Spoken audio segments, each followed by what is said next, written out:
독일 슈레더 전 총리는 연금 수령 나이를 67세로 2년 미뤘다가 국민들이 아주 싫어했죠. 그러다가 선거에서 메르켈 총리에게 졌습니다.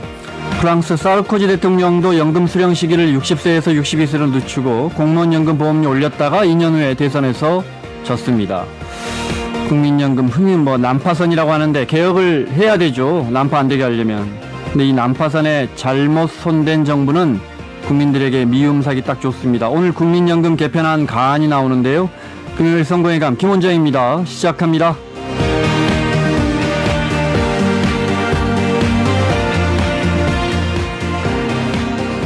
그 국민연금 이야기하기 전에 이틀 전 광복절에 일제 포갑에 맞서 36년 만에 해방된 날을 우리가 기렸는데 오늘 아침에는 27일 만에 열대야에서 해방되신 국민 여러분 축하드립니다.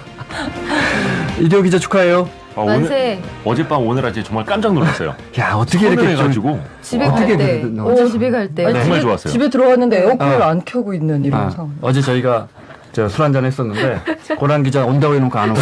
네. 근데 나왔는데 찬바람이 쫙 부는데 진짜. 그러니까요. 그저 술 한잔 기울였을 뿐인데 계절이 바뀌어 있더군요. 아, 낭만적입니다. 네.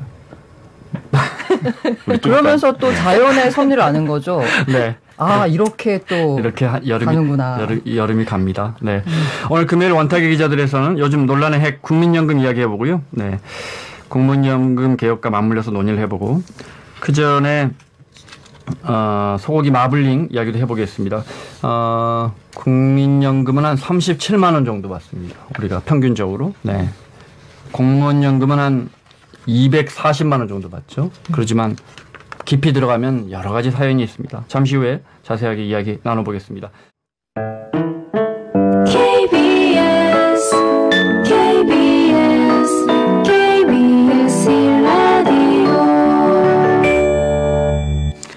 원탁의 기자들, 중앙일보의 고란 기자, 박연미 경제전문기자, 모니터대 방송의 이대호 기자 자리했습니다. 어서 오세요. 네, 안녕하세요.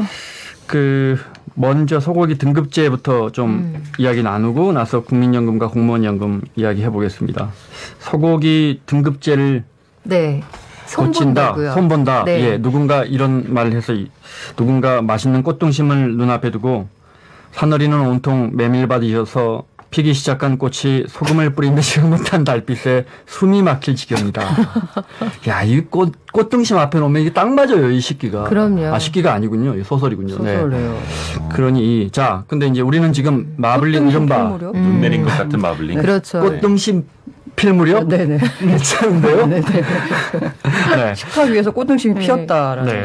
자, 마블링 높은 쇠고기를 우리는 비싼 고기, 등급 높은 고기로 알고 있는데 이걸 어떻게 고친다는 거예요? 이게 지금 기자? 5단계로 나눠져 있어요. 소고기 등급이. 그리고 우리가 흔히 툭불 등급이라고 하는 1 더하기 2 표시가 있는 소고기는 전체 지방 함량이 고기의 한 17% 안팎이 됩니다. 네. 그렇게 돼야 그 툭불 고기 이렇게 부를 수 있는 건데. 17% 이상이어야 돼요. 그렇죠. 지방이 많을수록. 네. 그러니까 그 고기 함량의 한 5분의 1은 기름이어야 맛있게 느낀다 그런 얘기인데요.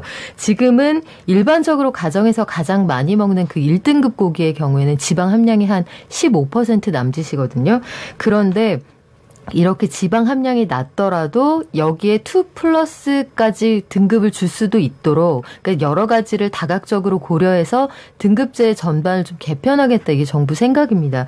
일단 29일에 입법 예고를 하고 변경이 되는 새 등급제는 이제 새롭게 2+ 등급을 줄 수 있는 고기의 범위를 더 늘리겠다는 얘기예요, 사실은. 네. 그래서 이걸 두고 말들이 많습니다. 일단은 이제는 고칠 때가 됐다. 이렇게 마블링이 좋은 고기를 만들려면 좀 비인간적인 어떤 사육 환경에서 꼼짝도 못하게 하고 곡물을 계속 먹여서 한 31개월 동안 소위 비만소를 만들어서 가급적 운동량을 줄여야 되죠. 그렇죠. 지방을 늘리려면. 그렇게 만들어야 소위 입에서 살살 녹는 그 고기를 만들 수 있는데 이 방식이 소에게도 너무 비윤리적이고 인간에게도 건강하지 않다. 이런 고기가. 그래서 차후에는 이 지방 함량뿐만이 아니라 색깔, 탄력도, 수분 함량도 그리고 늙은 소이냐 어린 소이냐 기존의 보조 지표였던 것들을 다 포함을 해서 새롭게 대상을 좀 늘려준다는 거고요. 속에 숨어있는 또 다른 뜻은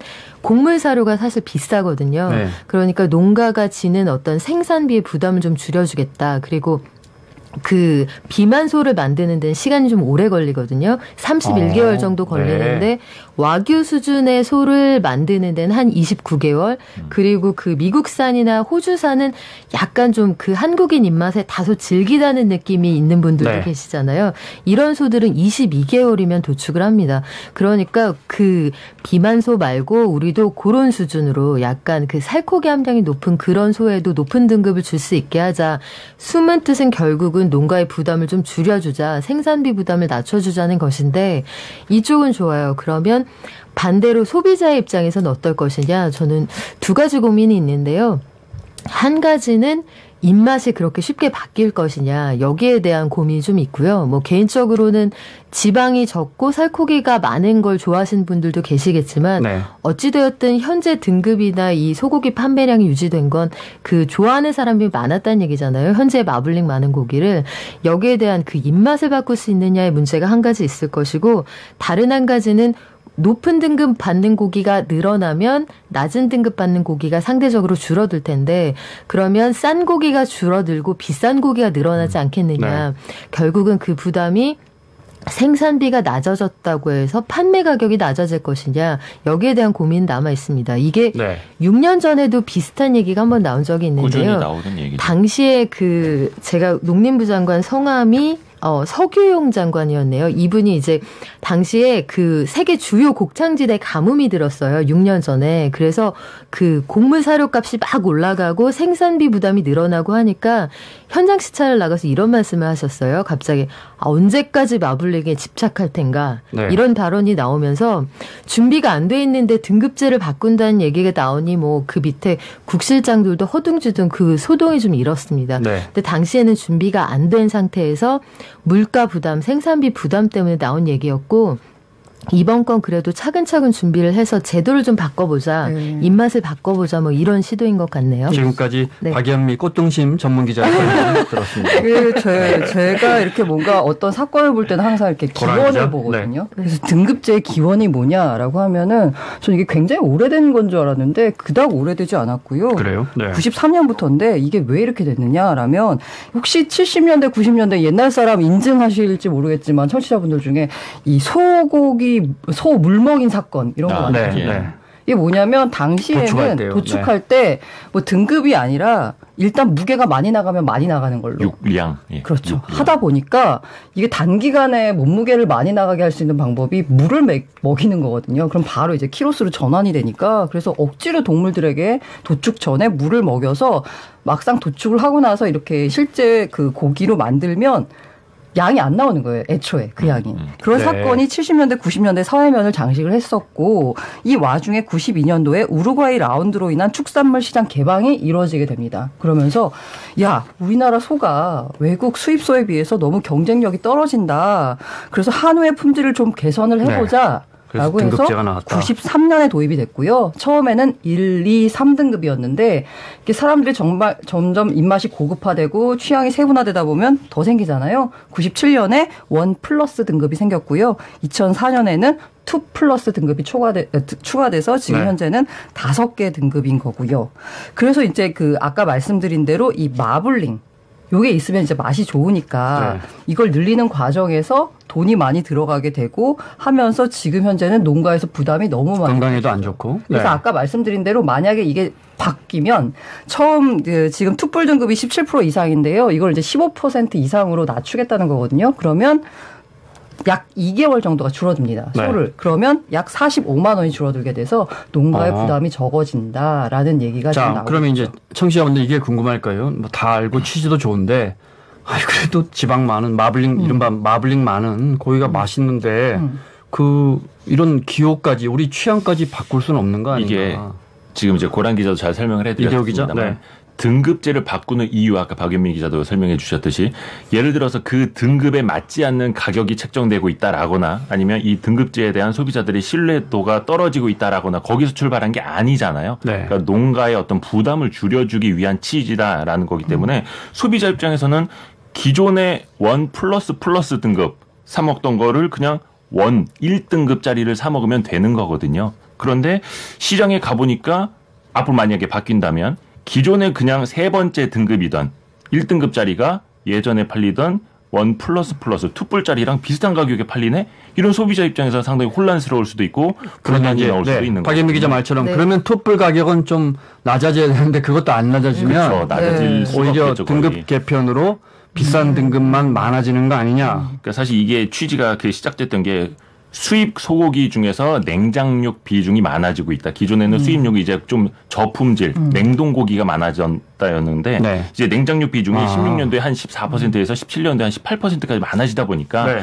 거기에 대응력을 갖춰야 된다. 그 대응력이란 곧 농가의 경쟁력이다. 농가의 부담을 낮춰줘야 된다. 여기서 출발한 거거든요. 그러니까 네. 상대적으로 소비자 입장에서 좀 혼란스럽거나 아니면 좀 불만이 커질 수도 있을 것 같아요. 좀 기다려 봐야 될 것 같아요. 이 제도가 정말 어떻게 자리를 잡을 것이냐.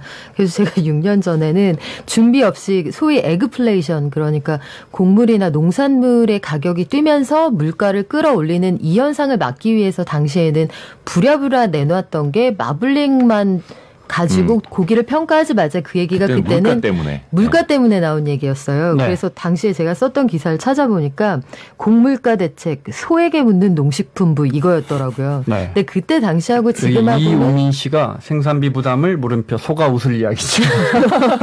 그래서 저도 그때 소에게 물어보는구나 그런 네. 기사를 썼었는데 그때하고 지금하고 상황과 준비 상황 좀 다릅니다만 여하튼 이 입맛이라는 거, 그 오랫동안 길들여진 이 패턴을 바꾸는 게 그렇게 만만치는 않은 작업이 아닐까 이런 생각이 하여튼 드네요. 정부가 국민 건강이나 농가를 위해서 또 사실 전 세계적으로도 이런 추세예요. 그래서 고쳐보겠다니까 그렇지만 그런 우려가 있는 건 분명해 보입니다. 임주영 님이 등급제 개편 찬성합니다. 저는 풀 먹이면 방목한 소고기 좋아한다고 하셨고요. 이런 소고기가 오메가6도 더 많습니다 하셨고요. 건강엔 그런데 사실 닭도 건강에 가장 안 좋은 부위가 제일 맛있단 말이죠. 이게 문제입니다. 네. 아니, 인간이 고기를 경제 이야기가 아닌데 구워 먹는 여러 가지 방법이 있잖아요. 삶아도 먹고 네네네. 훈제도 해 먹고 이게 제일 몸에 좋은 건 가장 맛없는 삶아 먹는 방식이고 쭉쭉쭉쭉 가가지고 제일 맛있는 스모크 방식, 훈제 방식이 건강엔 제일 안 좋다는 거예요. 근데 훈제가 제일 맛있잖아요. 그죠? 참 이런 문제는 제도로 어떻게 해소할지 한번 보겠습니다. 자, 선거예감 원탁의 기자들 듣고 계신 지금 시각 9시 23분 지나고 있습니다.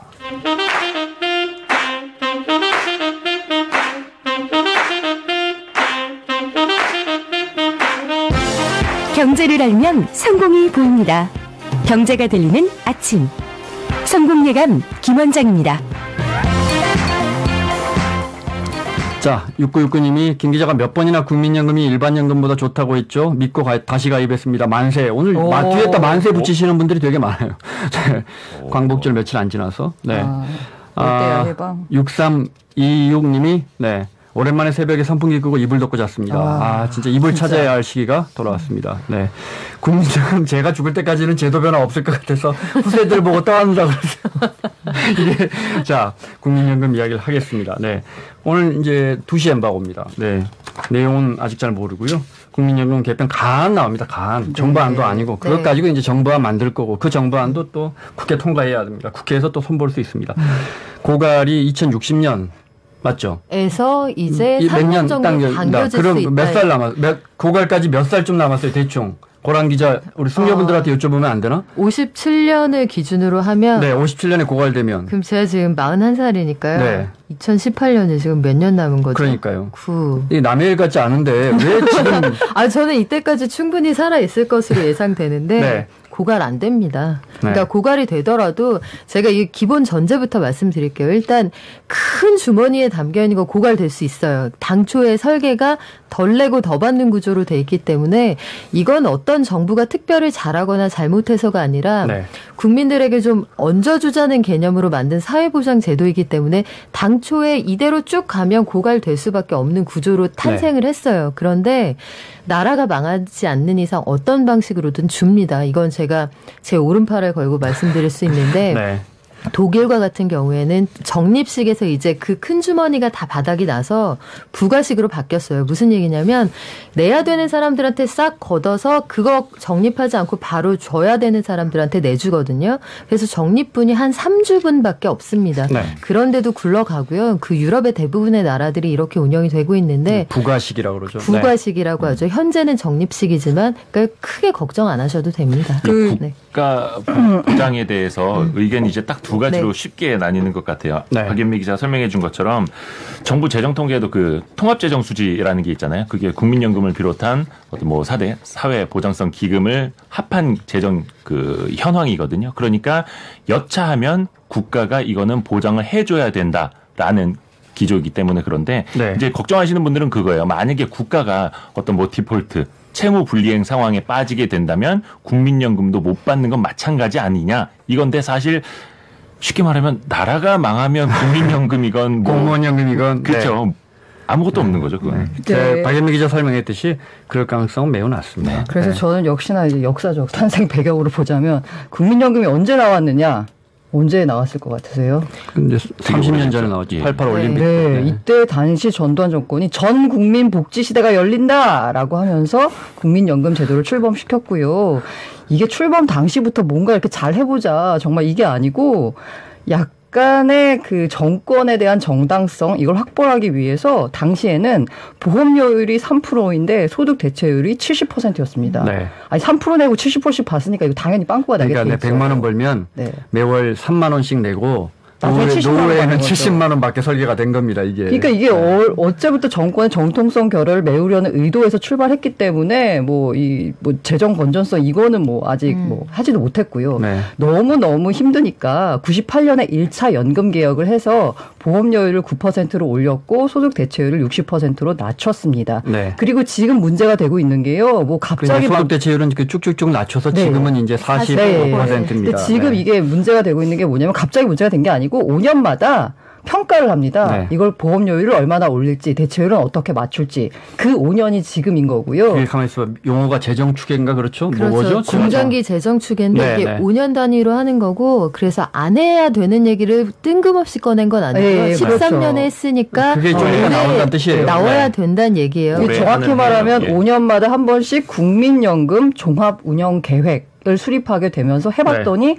3년 빨라지고 이거 우리가 어떻게 대체율을 낮추는 건 지금 이제 뭐 네. 아니고 이제 대체율 높여야 되면 현실화 시켜야 되면 보험료를 올려야 되는 거 아니냐 혹은 또 네. 늦게 줘야 되는 거 아니냐 뭐 이런 얘기가 나오고 있는 거고요. 네. 사실 이 연금에 손대기가 힘든 게 국민연금 손대기 힘든 게 이게 역대 모든 전 세계적으로 이 국민연금에 손댔다가 정권이 바뀐 경우가 많았습니다. 네, 제가 오프닝에서 말씀드린 것처럼 국민연금 정말 조심해야 합니다. 네, 아주 이게 민감합니다. 네. 독일 슈베더 총리와 프랑스 사르코지 정부가 이거 연금 개혁 시도했다가 이렇게 바뀌었다는 얘기가 있고요. 네. 당시에 그 복지부 장관이었던 유시민 복지부 장관이 연금 개정에 엄청 노력했으나 결과적으로 실패했습니다.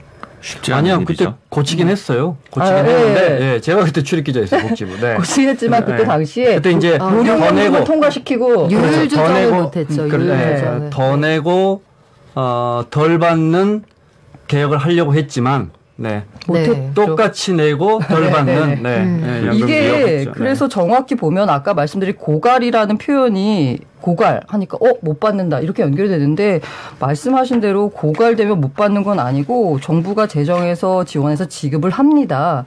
그 과거 선진국들도 쌓아놓고 있다가 그걸 줬었는데 그게 하니까 이제 뭐 소위 말하는 네. 부과 방식으로 바뀐 거고요. 다만 한 가지 우려하고 있는 부분이 기금 고갈 시 국가 책임이 법에 명시되어 있지 않다. 이거는 맞습니다. 공무원 연금 같은 경우에는 국가가 적자를 보존하는 내용이 법에 있습니다. 네. 그래서 지급 보장 국민연금 의무가 같은 있죠. 경우에는 이게 없거든요. 의무 규정이. 그래서 네. 이번에 이걸 넣자라는 얘기까지 같이 그 나오고 있습니다. 적립식하고 부가식 조금 말 나온 김에 제가 설명드리자면 지금은 제가 적립한 돈을 받아서 그걸 굴린 다음에 노후에 제가 그 돈을 쓰는 겁니다. 네.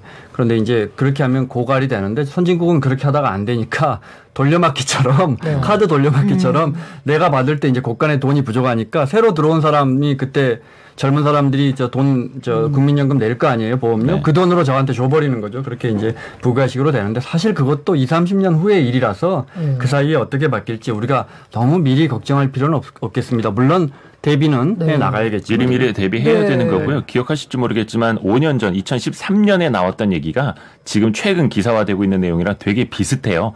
13년도에 나왔던 얘기가 적자 전환 시기를 2060년, 소진 시점을 2060년 이후로 늦추려면 네. 9%인 보험료율을 2017년부터 14.3%로 올려야 한다. 그리고 뭐 단계적으로 11%로 각각 인상해야 한다라는 분석이 당시에도 재정 추계를 통해서 나온 적이 있거든요. 네. 지금 나오는 이야기랑 되게 자, 유사하죠. 결론은 네. 우리가 조금 더 내야 할지, 그다음에 노후에 지금도 많이 부족한데 조금 덜 받아야 할지, 또는 받는 시기를 지금 이제 65세까지 미뤄놨는데 지금 받는 분들은 이제 62세, 63세에서 받는데 이걸 67세까지 조금 더 미룰지. 근데 제가 볼 때 이 안은 매우 가능성이 낮습니다. 근데 그거는 네. 선택의 여지가, 그러니까 그 안에서는 선택할 수 있지만 이걸 선택할 거냐 안 할 거냐는 우리에게 선택권이 없다고 생각을 해요. 왜냐하면 이게 사실 뭐 전두환 정권 때도 마찬가지고 고성장, 고출산을 기본 바탕으로 깔아놓고 시작을 했던 건데 이제는 그 시대가 바뀌었잖아요. 저출산 고령화를 이제 막을 수 있는 상황도 아닌 거고 네. 시대가 갈수록 그것이 예상했던 것보다 더 악화되고 네. 있기 때문에 뭐 물론 5년마다 그래서 재정 추계를 통해서 이거를 바꿀 수밖에 없는 어쩔 수 없는 상황인 것도 이해를 해야죠. 자, 이제 중요한 건 네. 오늘 주제는 공무원연금입니다. 자, 공무원연금은 왜 240만 원이나 평균 가져가고 국민연금은 겨우 평균 37만 원밖에 안 주느냐. 공무원연금은 부족하면 정부가 보존해줘서 해마다 1조에서 3조까지 예산 재정이 투입되고 있는데 국민연금은 왜 우리 보고 더 내라고 하느냐. 이 문제를 이야기해 볼까요? 공무원연금은 박연미 기자. 물론 이제 공무원연금이 비슷하게 월급 받던 사람이 공무원이다가 퇴직하면 훨씬 더 많이 받는다더라. 이 단편적인 사실만 보면 요즘 속상하실 수 있죠. 네. 그런데 그 과정을 좀 보면요. 훨씬 많이 냅니다. 일단 그 생애 전 주기에 걸쳐서 지금 우리가 국민연금을 얼마를 내냐면 만약에 100만 원을 버는 분이라면 월에 9만 원 정도. 근데 네. 거기에서 반은 내가 내고 직장을 다니시는 분이라면 반은 회사가 이제 절반을 사측이 내가 내주죠. 내주고. 네. 뭐 자영업자는 본인 부담입니다만 이렇게 해서 9%를 내는데 공무원연금은 14%예요. 네. 일단 7%를 내가 내고 나머지 7%를 국가가 내주는 건데 또 왜 국가가 공무원연금 왜 보태주느냐, 왜 우리는 안 보태주고 보태주느냐 이렇게 말씀하실 수 있는데 공무원은 국가가 사용자입니다. 네. 그러니까 국가가 사장님이라서 그런 거고요. 또 퇴직금이 들어있어요. 그렇죠. 네. 그리고 그 공무원들은 뭐 잘 알려지지는 않은 내용입니다만 퇴직금이라는 게 따로 없어요. 네. 그러니까 본인이 받아야 할 보수가 200이라면 여기에서 퇴직금 몫으로 내가 받아야 할 월급을 좀 덜 받고 이걸 미리 떼서 연금으로 좀 그걸 적립해 일시불로 놓죠. 받으면 지금도 일시불로 선택할 수 있어요. 선택할 수 있는데 일시불로 받으면 퇴직금이 되는 거죠. 그렇죠. 근데 네. 선택하지 않죠. 네. 지금 연금으로 선택하는 비율이 95.9%예요. 네. 그러니까 그거 훨씬 이익입니다. 지금 박연미 기자 이야기한 네. 부분도 중요해요. 예전에 우리가 30년 가입하고 한 12년 정도 연금을 탈 때는 연금이 별로 중요하지 않았어요. 근데 지금 65세부터 탄다고 해도 남성의 기대 연명이 65살부터 시작해도 평균 그렇죠. 18.5년을 더 너무 살아요. 오래 그렇죠. 그러니까 이 20년이나 받아야 하기 때문에 지금 어떻게 물어보냐면 월급 얼마 받아 하다가 50세 넘어가면 연금 얼마 나오나 이렇게 된 거예요. 그렇죠. 그러니까 20년 전에는 공무원분들이 일시불로 타실래요? 연금 받을래요? 하면은 절반도 안 타갔어요. 그 비율이 연금을. 높았어요. 전부 일시불로 맞아요. 가져갔어요. 근데 지금 박연미 기자 이야기했던 것처럼 우리가 오래 살다 보니까 이제 누구도 일시불로 안 가져가. 일시불로 가져가는 사람 5%밖에 없어요. 그러니까 여기에서 정부 재정이 들어간다는 그 논란이 또 일게 되는 그게 말씀하신 것처럼 기대 수명이 늘어났기 때문에 네. 당초에 공무원연금이 처음 설계됐던 1960년대의 기대 수명이 58세 정도에 불과했어요. 아, 그렇게 낮았어요? 그렇게 낮아서 그러면 여기에서 그 팍팍 줘도 소위 네. 말해서 우리가 여유 있게 줘도 그때 사람이 기대 수명이 58세예요? 그 58세를 전제하고 야. 이 처음에 설계를 설계를 한 거예요. 그런데 이제는 한 80세 이상 살잖아요. 네. 그러니까 그냥 그 제도를 유지하면 주던 방식으로 30년을 더 줘야 되는 상황에 정부가 직면하고 보니 그렇죠. 매년 공무원연금에 보전해줘야 되는 돈이 늘어나는 겁니다. 네. 그러니까 일방적으로 공무원에게만 유리하다 이건 좀 오해가 있는 제도인데요. 네. 그것과 별개로 해서 국민연금이 그러면 용돈연금으로 전락하지 않게 이게 실질적으로 노후 보장소득이 되려면 네. 우리가 좀 더 내야 돼요. 그건 좀 피할 수 네, 없습니다. 맞아요. 더 내야 더 받을 수 있어요. 이건 그리고 어때요? 네. 강제 의무 저축 이 성역 때 아예 그냥 떼가잖아요. 그래서 이게 세금이라고 생각하기 쉬운데 세금이 절대 아닙니다. 네.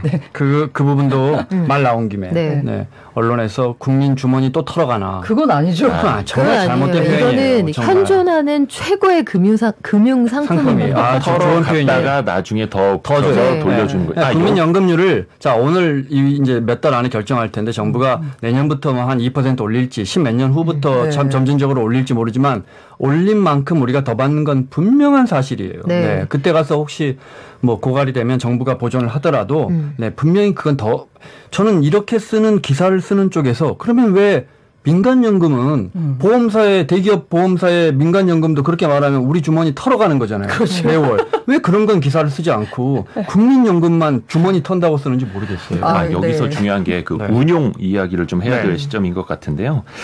그 지난해 2017년 국민연금기금 그 투자 현황하고 운용 성과를 보면 7.28%였어요. 뭐 물론 그 중에서 국내 주식 비중이 한 21% 정도밖에 안 돼서 뭐 작년엔 주식 시장 좋았잖아요. 네. 26.3% 아주 높은 수익률을 올리기도 했고, 그러니까 뭐 대체 투자라든지 채권 다 합쳐서 7.28%거든요. 근데 상대적으로 보면 이렇게 포트폴리오를 다변화해 놓고 7%대 수익률을 올린다라는 건 상당히 돈을 잘 굴렸다라는 뜻이에요. 네, 그리고 네.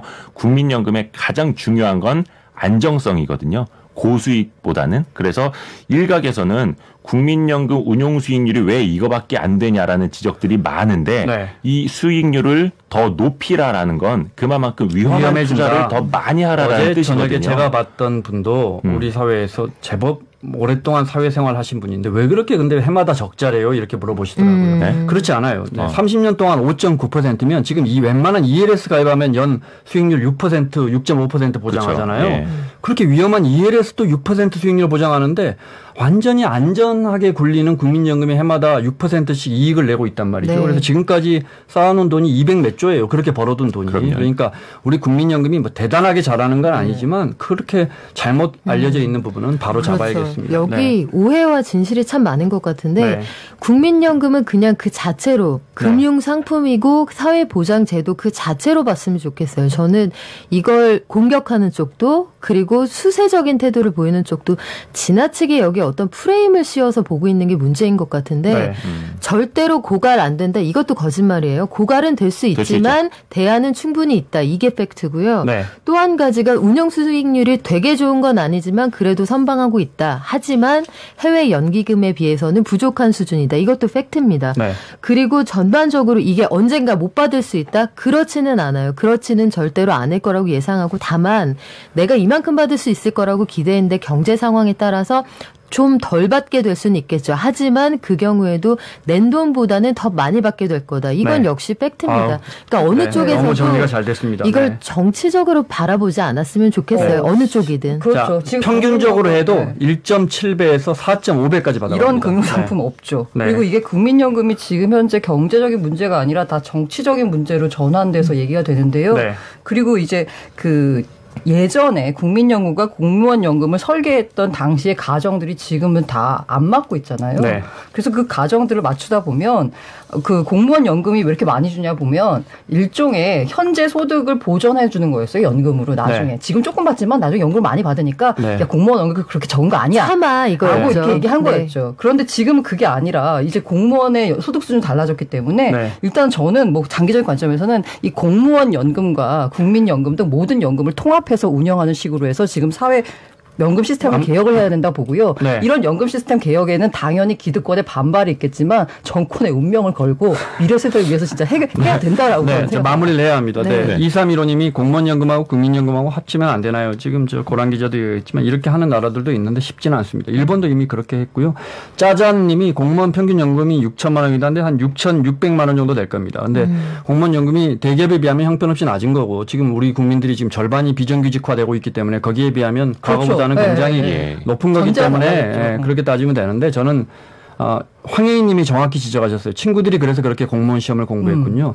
자, 지금 얼마나 젊은이들이 공무원 시험에 매달리느냐 보면 국가가 공무원들에게 어떤 처우를 하느냐가 정확히 드러나요. 그래서 과거에 비해서 그렇게 처우가 박하지 않는다면 공무원 연금에 대해서 지난 정부도 개혁했잖아요. 그렇지만 조금씩 고쳐 나가면서 형평성을 맞춰 나갈 필요는 있을 것 같은데요. 누구 이대호 기자의 마무리 들을까요? 그것도 있어요. 노후 불평등을 국민연금이 조장한다라는 일각의 지적인데요. 이게 뭐냐면 돈을 많이 버는 사람들은 많이 내고 나중에 더 많이 받아가는 것 아니냐라는 네. 건데 사실은 그 상한액이 한 42만 원으로 정해져 있거든요. 네. 더 많이 되고 더 많이 가면 안 되니까. 네. 근데 사실 자율에 맡겨놓으면 더 없이 하루 벌어서 하루 먹고 사는 분들일수록 노후 준비가 안 돼서 이 국민연금이라는 게 제도화된 거거든요. 그런 취지도 좀 생각하시죠. 국민연금에는 소득 분배 기능이 있어서 말씀드린 것처럼 저소득자분들은 한 4.5배까지 이익이고요. 네. 네, 소득이 아주 높은 분들은 한 1.7배 정도 이익입니다. 네. 이게 여러 가지 대안 중에 하나가 지급 방식을 바꾸는 것도 대안이 될 수 있어요. 그러니까 그 노인들 중에 상대적으로 젊었을 때 그러니까 하후 상박 네. 그러니까 갈수록 덜 주는 방식으로 좀 더 쓰임이 많고 기력이 좋을 때 더 많은 돈을 쓰게 되잖아요. 그러니까 지급하는 방식에 변화를 줄 필요도 있을 것 같습니다. 네. 아무튼 마무리해야 합니다. 너무 시간이 지났네. 연금은 정말 최고의 금융상품입니다. 요새 고갈 얘기 나오면서 야 이거 내가 빠져야 되는 거 아니야 하는데 네. 아닙니다. 안 들어도 되시는 분들도 꼭 드셨으면 합니다. 정말. 네. 정답입니다. 특히 제가 100번 정도 말씀드린 것 같은데 국민연금 고갈된다는데 어디 저 삼성생명 같은 연금이나 네, 그건 정말.